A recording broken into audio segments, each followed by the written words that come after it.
Good evening, Ma'am and Sir. I am Christine J. Kibilan, 26 years old from the Philippines. And I am single. I am the only child of my parents because my mother died when I was only 2 months old.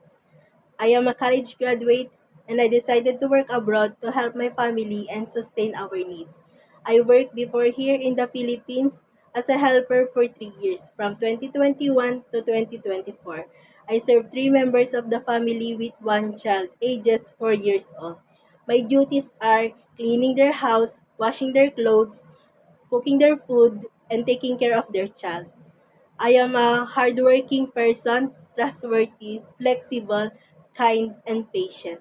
To my future employer, I promise to perform well my duties and responsibilities, and I promise also to stay in your family as long as you need me. Thank you.